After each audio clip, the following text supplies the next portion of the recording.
Welcome back. On today's Do Now, you were explaining why America had a struggle with confidence in the 1970s. Why were the 70s a challenging decade for the US, and why did they not have this confidence that they could accomplish and do all these things?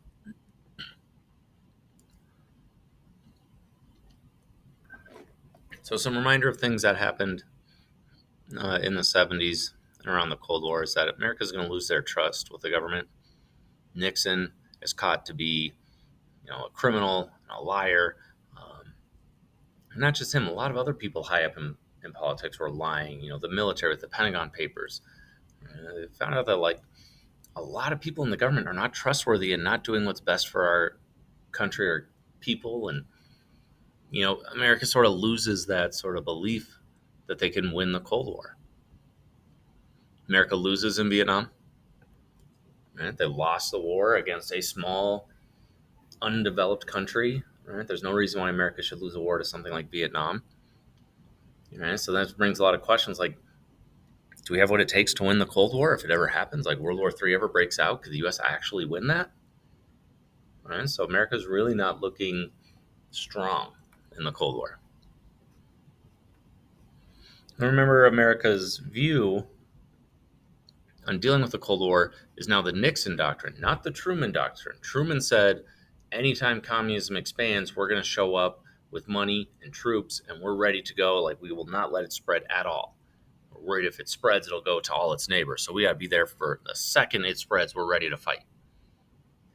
The new doctrine, the new way America's going to handle this is like, well, it depends. If it's an important country, maybe. For less important countries, not so much. Right? There's a lot of things America could do to try and stop communism. We're still going to try and stop it. But if we don't stop it, it's not the end of the world. And we're going to try and judge. We don't want to send American troops to die when it's not that important. So we're going to try and do a lot of other things first. And some of those things are okay. Some of those things are a little shady, right? This was Nixon coming up with it. So a lot of it's a little um, less ethical ways of fighting communism. So America's new strategy, if there's a country struggling with communism, number one, send money. Make sure the government that's fighting communism has plenty of money, not just for its military to fight the war, but also to build up its country for its people, right? People in poverty are more likely to pick communism than capitalism. Right? So if you can make sure their system's working, they won't feel the need to switch to communism. So give lots of money. That's step one. Step two, maybe send them some weapons. Um, guns, ammo, tanks, planes. What do they need to help fight the war? Then maybe we send some advisors, some trained military officials to help train their troops to go fight. This is kind of where America's at right now with like Ukraine fighting Russia. So we sent money and weapons. We sent some advisors, but not many. Maybe we could stir up a revolution.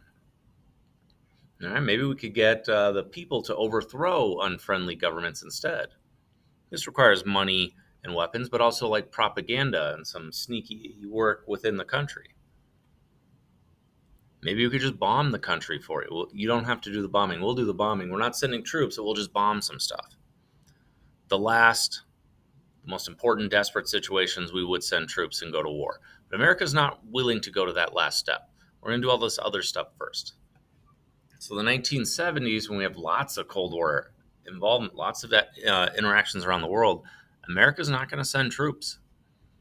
Not really going to do airstrikes. We're going to do these other things first.